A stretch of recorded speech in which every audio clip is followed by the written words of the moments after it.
Welcome back to Squawk Box on CNBC. We are just seconds away from May PCE inflation data and personal income and spending. Of course, the Fed's preferred measure of inflation is PCE, which is why it is so closely watched.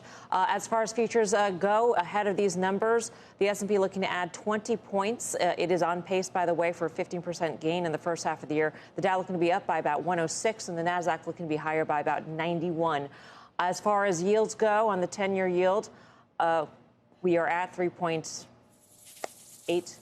is what I'm guessing at, 3.872. Rick Santelli is standing by at the CME in Chicago. Rick, the numbers, please. Yes, we are awaiting anxiously the May read on personal income and spending. Headline number expected to be up 0.3%, is up 0.4%. Definitely better than expected. And we continue to wait for some of the data to populate. What we're all going to be paying very close attention to, of course, is the personal consumption core deflator year over year. That number has been over 4% since September of 21. It hasn't been below 4%. And we are now looking at personal spending is up 0.1%, a little bit light.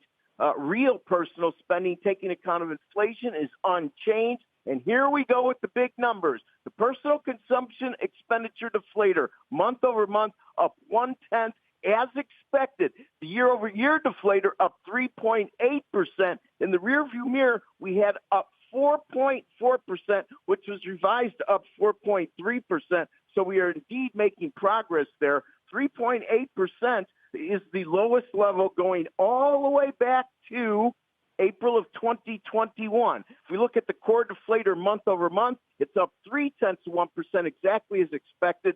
Drum roll, please. Personal consumption expenditure core deflator year over year up 4.6%. Last month it was up 4.7%, and as I said, haven't been below 4% since September of 21, and therein lies the rub. And when you look at recent data, and I've tried to always be fluid in my interpretation, it certainly looks like there's a stubborn area here that isn't going to diminish anytime soon. If we look at what's going on with interest rates, 10-year note yields right now have dipped back just a bit to 3.85. And my guess, the reason is these numbers are indeed less than last month and very close, if not better than expectations.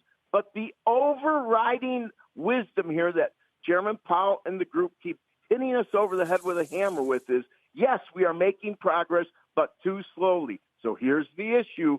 Do they put the economy in a deep freeze by going too high on the rates, or they leave it higher for longer and let the temperature cool over time? Only time will tell.